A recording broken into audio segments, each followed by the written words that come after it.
Bonjour et bienvenue sur la chaîne Comprendre la comptabilité et la finance. Aujourd'hui, nous allons parler des immobilisations. Avant tout propos, je tiens à vous informer que votre chaîne changera de nom à partir du 1er mai 2021.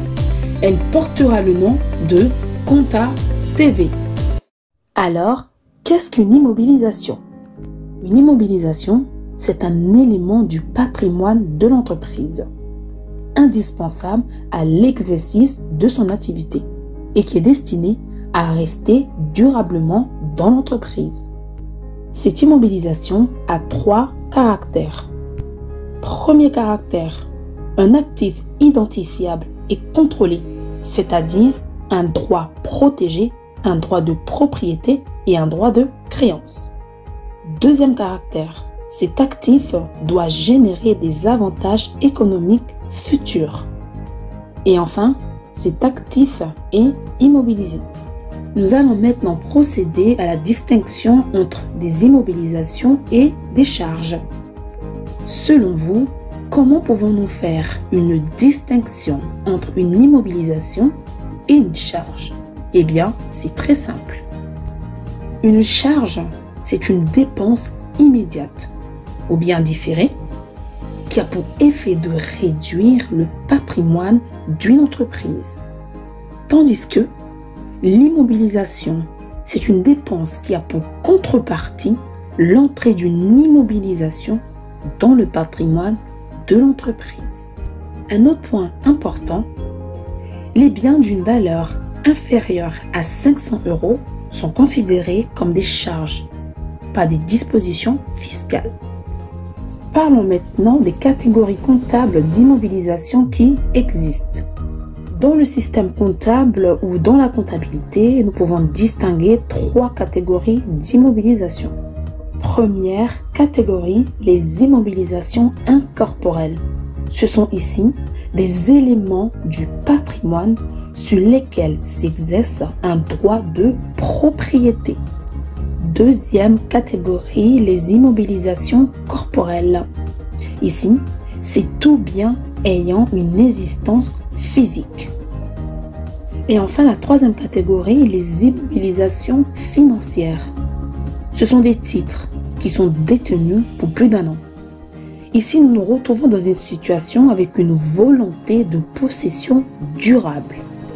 Savez-vous pour combien une immobilisation peut entrer dans une entreprise? Eh bien, c'est ce que nous allons voir maintenant.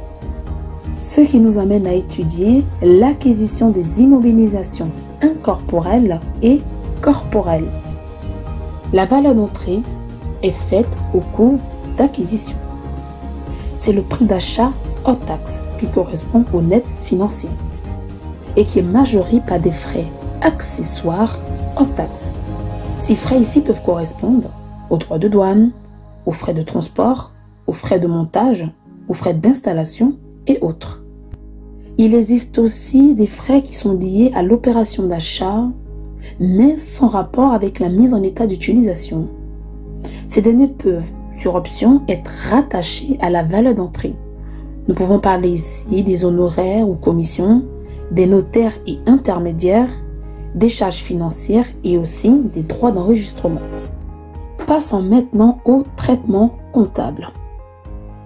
La valeur d'entrée est enregistrée au débit du compte approprié de la classe 2 et la contrepartie soit un compte de trésorerie, le compte 512, ou soit le compte 404 fournisseur d'immobilisation. Pour mettre en pratique la notion d'immobilisation, nous allons essayer de résoudre cette petite application. Monsieur Casse achète en janvier une machine pour 10 000 €. Les frais de transport et d'installation s'élèvent à 500 €. Sur cet achat, il faut appliquer une remise de 10%. L'escompte de règlement est de 1%. Le taux de TVA ici à appliquer est de 20%, c'est-à-dire le taux normal. Les conditions de paiement se présentent de cette façon. Monsieur Casse doit payer la moitié de l'achat au comptant et l'autre moitié en mai. Le travail à faire. Premièrement, vous devez établir la facture en fonction des éléments donnés dans l'énoncé. Et deuxièmement, vous devez passer les écritures. Nous commençons avec l'établissement de la facture. Nous prenons le prix de la machine ici qui se lève à 10 000 €. Nous rajoutons les frais de transport pour 500 €, ce qui nous donne ici un montant brut à 10 500 €. Nous retranchons ensuite la remise de 10% du prix de la machine. En faisant le montant brut moins la remise, nous avons le net commercial qui se lève ici à 9 500 €. L'escompte de règlement de 1% a été prélevé sur le net commercial. Donc pas de différence entre le net commercial moins l'escompte. Nous avons le net financier qui se lève ici à 9 405 €. En partant du net financier, nous avons pu calculer notre TVA à 20%.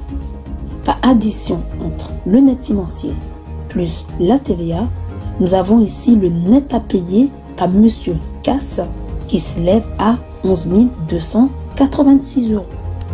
Attention, pour les comptes de la classe 2, l'enregistrement comptable commence à partir du net financier. Il ne faut jamais, au grand jamais, enregistrer l'escompte. Nous passons maintenant à l'enregistrement des écritures. Au début, nous aurons deux comptes. Le compte 2154, matériel industriel, qui va correspondre ici au net financier qui se lève à 9 405 €. Et le compte 44 562 de la TVA déductible sur immobilisation pour 1 881 €. Et au débit, nous aurons deux comptes. Vous allez savoir pourquoi. Le compte 512 banque qui va correspondre ici au paiement au comptant. Donc nous allons prendre ici la moitié du net à payer, c'est-à-dire les 11 286 divisé par 2, ce qui nous donne ici 5 643 €. Et l'autre moitié qui sera payée en mai, le compte 404 fournisseur d'immobilisation pour 5 643 €. Et en espérant que vous avez apprécié cette vidéo, c'est la fin. Mais néanmoins, n'oubliez pas de vous abonner, de liker et pourquoi pas de partager. Si vous avez des questions, n'hésitez surtout pas à les mettre en commentaire. On se dit à la prochaine pour une nouvelle vidéo.